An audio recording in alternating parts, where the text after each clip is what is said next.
Ebel se nakon nekoliko gostovanja vraća u ledenu dvoranu Doma sportova. Medveščak će pred punom dvoranom svojih vjernih navijača ponovno moći dokazati svoju vrhunsku formu. Prije nego napune Dom sportova, u petak 25. studenog odlaze u goste Češkom Orliju. Nakon te utakmice, točnije već u nedjelju 27. ugošćuju trenutačno najbolju momčad Ebela, Black Wingse. Ova je austrijska momčad u prošlim sezonama završavala na 5. mjestu, ali ove godine se ističu vrlo dobrim rezultatima. Zato je ova utakmica za Medvjede vrlo teška. Teško će biti i protiv Kaca kojem odlaze u goste 2. prosinca. Podsjetimo, Kac je ove sezone 2 puta pobjedio Medveščak, a kao i prošle gaje nade u finale doigravanja. S druge strane, donekle lakši protivnici ih očekuju 4. i 6. prosinca.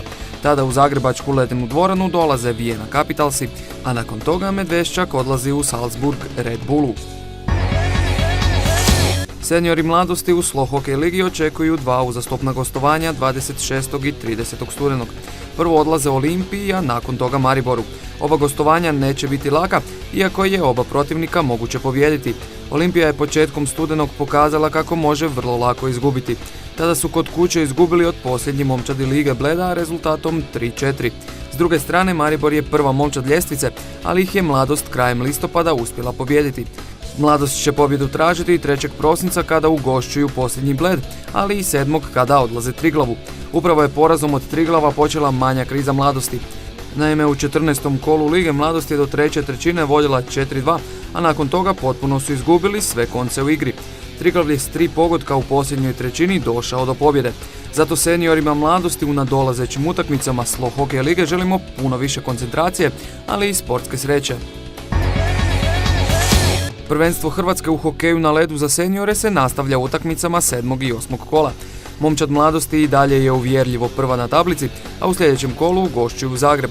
Druga momčad Medveščaka igra sa Siskom i sa sigurnošću možemo reći kako će domaćini u obje utakmice zasigurno odnijeti pobjedu. 7. je kolo na rasporedu 28. studenog. Tjedan dana poslije, točnije 5. prosinca, Zagreb će biti domaćin u utakmici s Medveščakom, a Sisak ugošćuje Mladost. Siščani protiv prvoplasirane Mladosti nemaju prevelike šanse, ali zato će utakmica Zagreba i Medveščaka biti zanimljiva. Naime, ove se dvije momčadi na tablici gotovo iz kola u kolo izmjenjuju na 2. i 3. mjestu. Mlađi juniori Zagreba u sljedećem kolu prvenstva igraju s Medveščakom 2. prosinca. Njihovi stariji klubski kolege će samo dan ranije odmjeriti snage s mladostašima. Potrebno je naglasiti kako su obje momčadi Zagreba uvjerljivo prve na tablici bez poraza. Teško je vjerovati da im netko može parirati, ali zato će utakmica Medveščaka i Mladosti zasigurno biti neizvjesna. Svoj prvi nastup u narednim tjednima zabilježit će juniorska momčad Siska. Oni 4. prosinca igraju protiv Zagreba.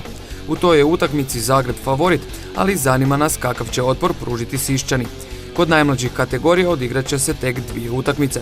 Kadetske momčadi Zagreba i Medveščaka igraju 26. na klizalištu Šalata.